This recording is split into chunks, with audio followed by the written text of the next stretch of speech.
University in a Box. Welcome to Global Sovereign University's podcast.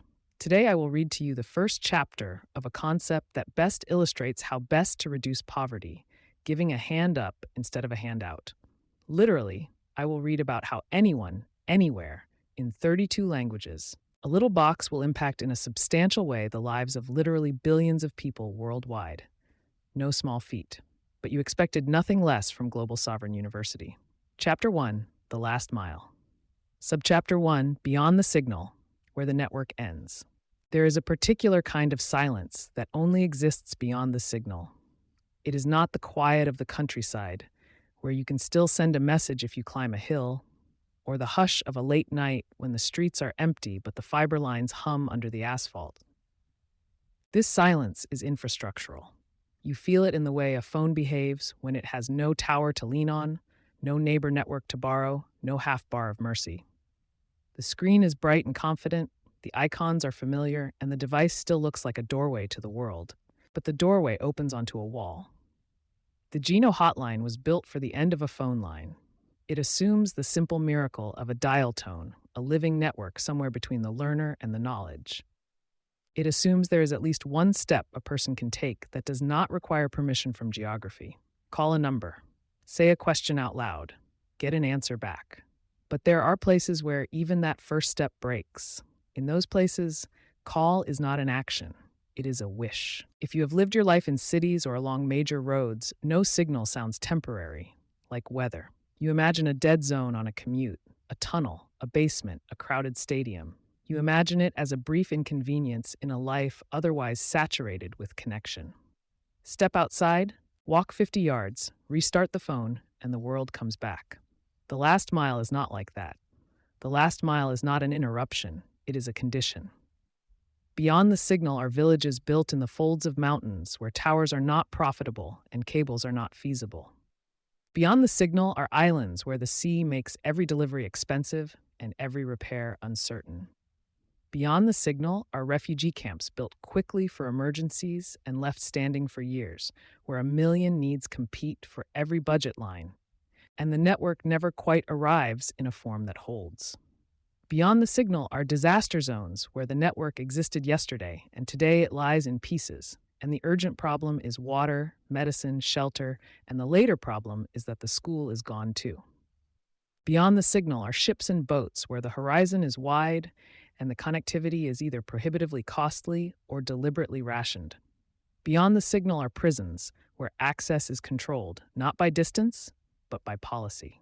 Beyond the signal are valleys where the laws of radio behave like the laws of water. If the terrain does not allow it to flow, it does not matter how much you want it to. The line between underconnected and off-grid matters here, because solutions that work for the first group often fail the second. Underconnected means there is a network, but it is expensive, intermittent, slow, or unevenly distributed. The person may have a phone, but cannot afford data. The town may have a tower, but it is overloaded. The school may have a connection, but it drops whenever the wind shifts. Underconnected means a digital solution can still land if it is optimized for low bandwidth, designed to work asynchronously, and priced for ordinary lives. Off-grid means something else. Off-grid means there is no landing zone. There is no tower to connect to, no stable electricity, and no dependable infrastructure to optimize for. There is only the physical world, the weather, the roads, the footpaths, the river crossings, the border checkpoints, and the seasons. The speed of the internet is irrelevant where the internet does not exist. The difference is not abstract. It changes what you build. A hotline is a bridge, but it still needs two shores. When the founder of Global Sovereign University began building GENO as a patient, multilingual tutor that could answer questions from anyone, the initial miracle was that it could travel over wires. If someone could place a call, GENO could meet them. That is what the hotline did. It made learning reachable from a basic phone, turning minutes into lessons, turning questions into steps, and making the library speak. Then the messages began to arrive, not from learners themselves, but from the people who cared for them. Aid workers, traveling nurses, teachers who moved between towns, a pastor who visited 3 villages on a rotating schedule, a truck driver who carried supplies to a rural clinic. They would say, I have people who need this, but there is no network where they live. Or, there is one spot by the water tank where you can sometimes send a text, otherwise nothing. Or, we can get a signal if we walk 2 hours uphill, and even then it comes and goes.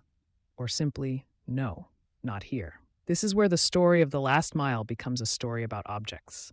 The modern world tends to treat knowledge as weightless. We say it lives in the cloud, as if that were a neutral description rather than a decision with consequences. The cloud is not air. It is servers in buildings, cables under oceans, towers on hills, agreements between companies, and power that must not go out. The cloud is magnificent, but it is also far away. It is built for the places where markets reward it, and states protect it, and engineers can maintain it. When you say cloud, you are saying somewhere else. In a place beyond the signal, somewhere else might as well be another planet. The older world understood something we have half forgotten. Knowledge travels by being carried. A book is a way of moving a mind across distance and time. A teacher is a way of moving skill from one set of hands into another. A library is a building full of concentrated possibility. None of these requires a tower. They require something more stubborn, physical presence. That is why objects matter. Not as a nostalgia project, not as a retreat from modernity, but as a practical answer to a practical constraint. Where the network ends, only the things that can be carried keep going.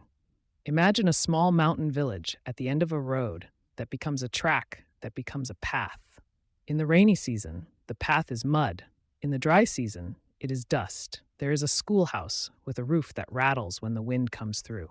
There is a teacher who has learned to teach with what she can carry. Chalk, a few tattered books, a notebook of lesson plans that has been copied and recopied.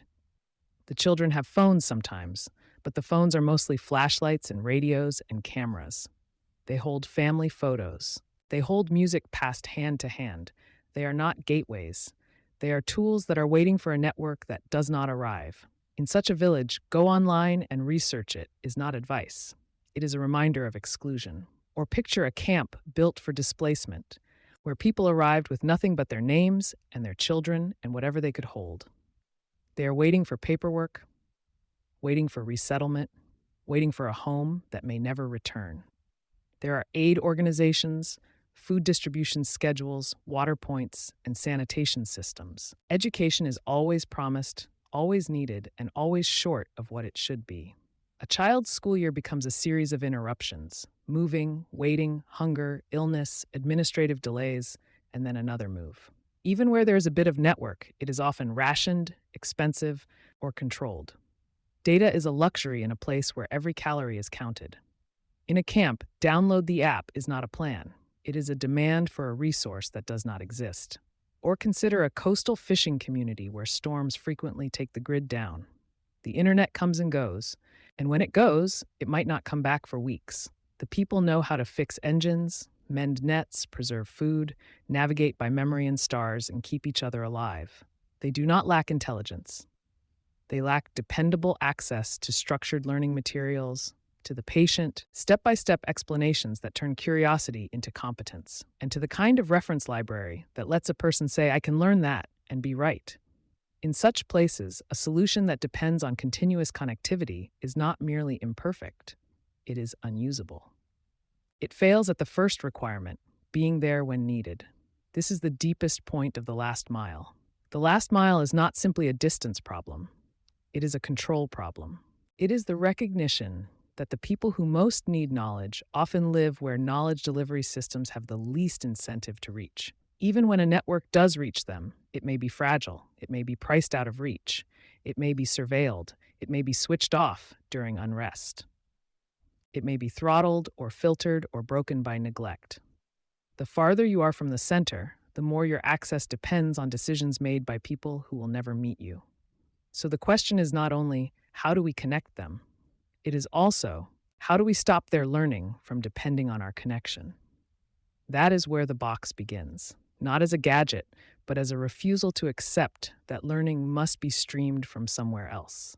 GENO in a box is what happens when you take the entire premise of the hotline and push it past its last assumption. If a person cannot reach GENO, then GENO must be brought to the person. If the library cannot be downloaded, then the library must arrive already inside something. If the world's knowledge cannot travel as a signal, then it must travel as cargo. The last mile is the place where the cloud becomes a suitcase. In the chapters that follow, we will make this concrete.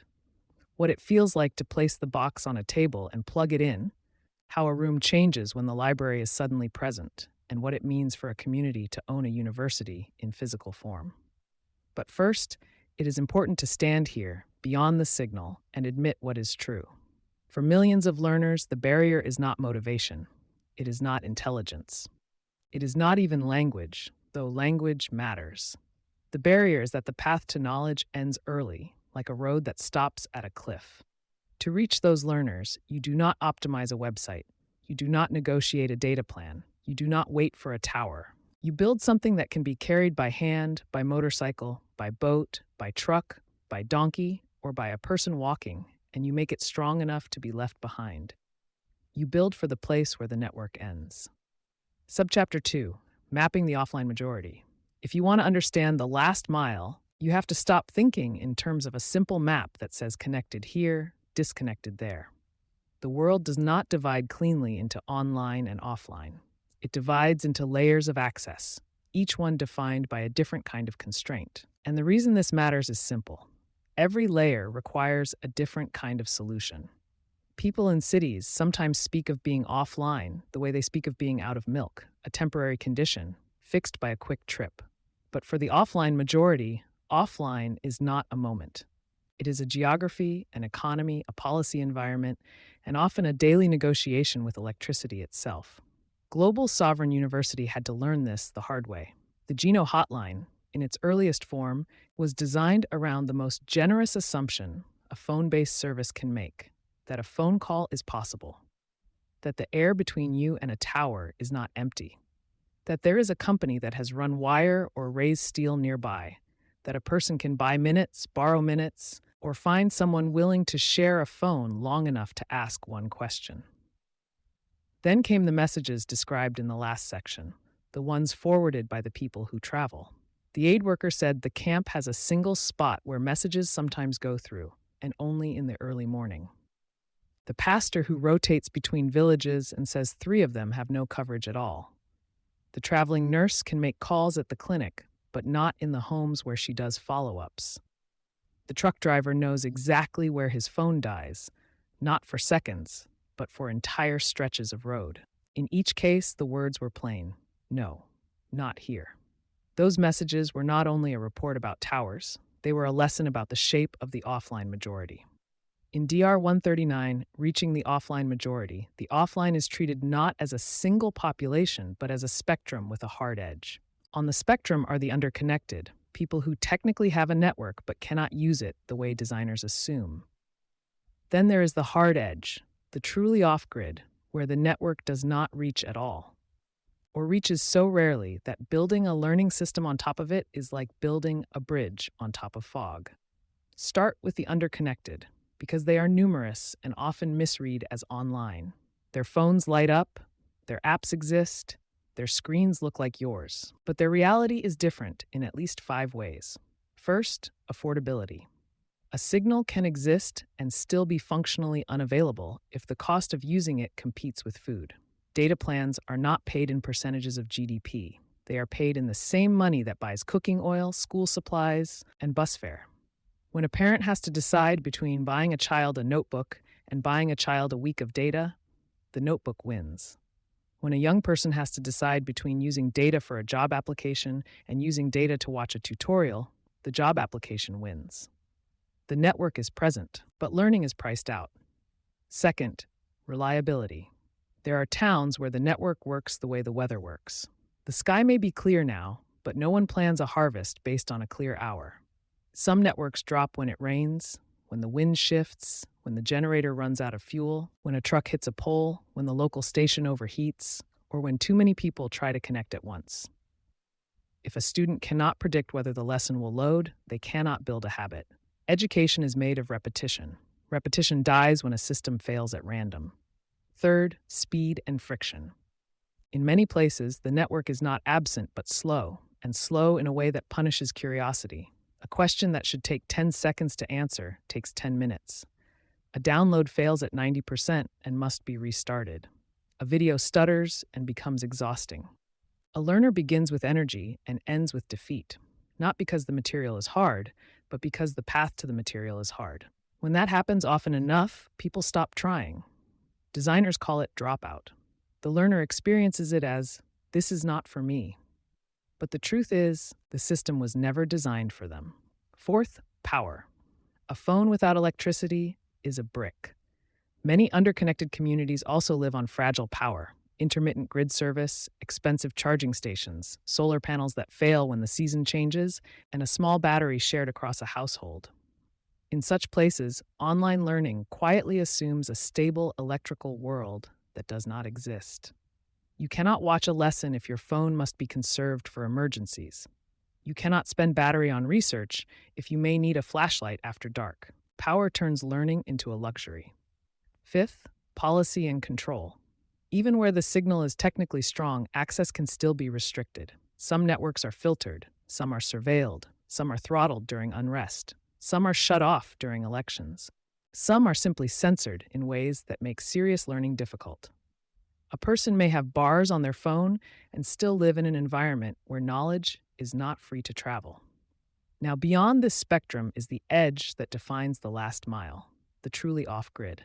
This group is smaller in raw numbers than the underconnected, but it is the group that reveals the deepest truth about access. The internet is not an idea. It is an infrastructure. Where that infrastructure does not exist, a digital solution cannot scale into the area no matter how brilliant it is. There is nothing to scale on. The truly off-grid includes mountain villages and deep rural settlements, but it also includes places that are geographically close to cities and still cut off. Valleys where radio does not bend, neighborhoods on the wrong side of political boundaries, informal settlements never formally wired, islands where the economics of maintenance never work, and camps built in emergencies that become semi-permanent without ever receiving permanent infrastructure.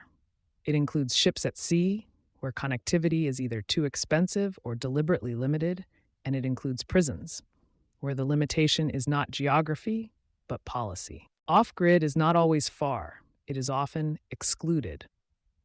When you map the offline majority, you also have to map the difference between personal access and community access. A village might have one connected point: a clinic with a satellite connection, a government office with a router, or a school that receives a donated modem. But if that connection is locked in an office, available only during working hours, or controlled by a gatekeeper, then it does not become learning. It becomes paperwork. Even when it is used for learning, it is often used as a bottleneck. One person downloads something when the internet is available and then shares it by Bluetooth or memory card. That is not wrong. It is ingenuity, but it is also a clue. People are already trying to turn the cloud into an object they can carry. The question is whether we will meet them where they already are. This is where mapping becomes more than statistics. It becomes a list of practical realities that decide whether a learning tool survives first contact with real life. What language does the community speak at home, not in the capital? How many people can read fluently, and how many are listening learners who could begin by ear if the knowledge were spoken aloud? How many phones are present in the room, and are they shared? Is the typical phone a modern smartphone, an older smartphone, or something else entirely? Is there a regular place where people gather, a schoolhouse, a clinic waiting area, a community center, a church, or a shade tree? Is there electricity daily, weekly, or only when someone can afford fuel? Is the community safe enough to keep a device in a known place, or does it need to be stored and brought out like a valuable tool? These questions are not academic. They are design constraints, and they explain why the founder's response to early messages was not, "We should optimize the app." It was, "We need a thing," because an object changes the map. A local library in a box does not care whether a tower exists. It does not care whether the data plan is affordable. It does not care whether the state filters websites. It does not care whether the internet is down this week. It takes the part that matters, the knowledge itself, and moves it from somewhere else into the room. This is not a rejection of the connected world. It is an acknowledgement that connectivity is uneven and that the last mile is defined by what fails. When the network is strong, use it. When it is weak, design around it. When it is absent, carry what you need. Mapping the offline majority, then, is not merely about counting how many people lack internet. It is about tracing the contours of dependence. Who depends on a tower? Who depends on a budget line? Who depends on permission, on policy, on a gatekeeper, on a charging station, or on a repair technician who may never come? The hotline was built to reduce dependence on literacy and schooling by letting people speak their questions. GENO in a Box is built to reduce dependence on infrastructure by letting knowledge live locally. It is the same impulse carried one step further down the road until the road ends. And once you see the map this way, the last mile stops looking like a tragic exception. It starts to look like a normal part of the world, a world where learning has always moved by the available channel. Sometimes that channel is a signal, sometimes it is paper, sometimes it is a voice on a phone line, and sometimes when there is nothing else, it is a small device carried by hand, placed on a table, plugged into whatever power can be found, and made to broadcast its own small universe. The next question is what that feels like in practice, in the room itself, when the map changes from no access to access present. Because for the people who live beyond the signal, the miracle is not abstract. It is immediate. It happens in the time it takes to plug something in. Subchapter 3, Why Objects Matter, Learning Hand-Delivered. The map is uneven. The design problem changes. You stop asking how to push a signal farther, and you start asking what can survive without one. You stop assuming that learning arrives through networks, and you begin to remember an older, tougher truth. In the places beyond the signal, knowledge only moves when someone moves it. This is the practical meaning of objects. An object is not a metaphor. It is a way of refusing to depend on systems that were never built to include you. People who live in well-connected places often think of objects as second best. If you can stream a library, why carry it?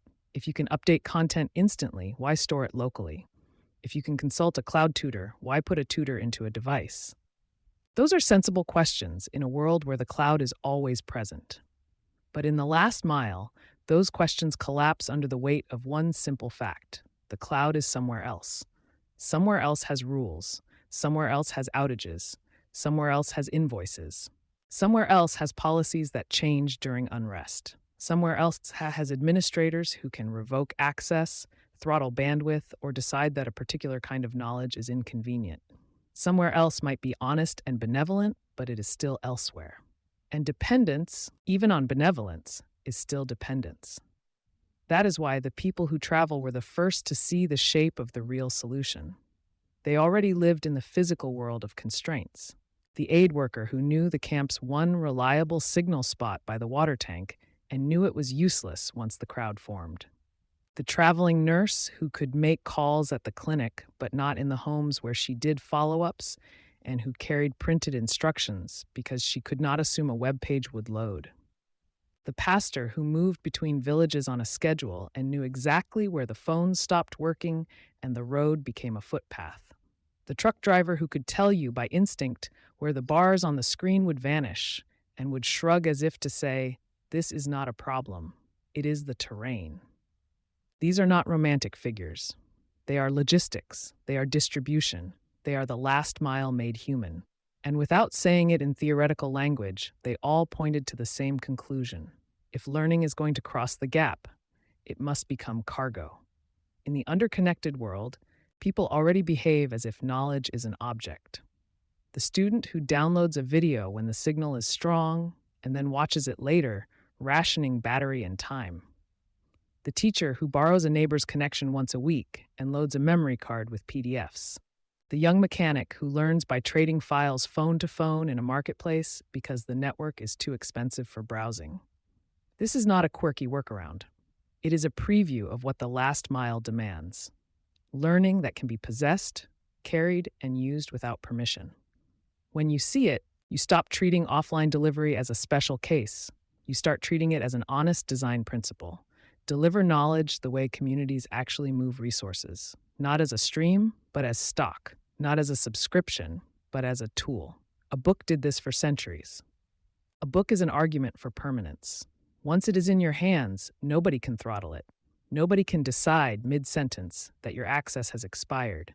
Nobody can reach across distance and turn it off because a bill was unpaid or a policy changed.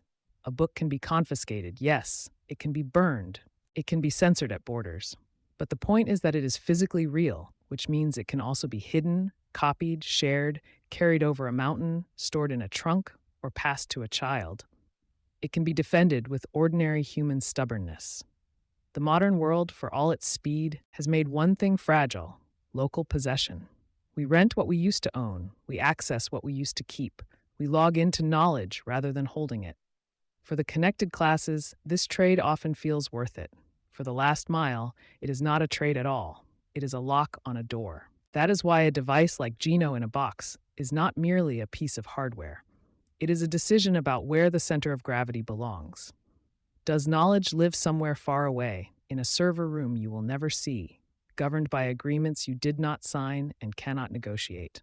Or does it live where you live, on a table, in your schoolhouse, in your clinic, or in your community center, close enough to touch? To make this less abstract, return to the places described earlier, not as scenes for pity, but as design environments.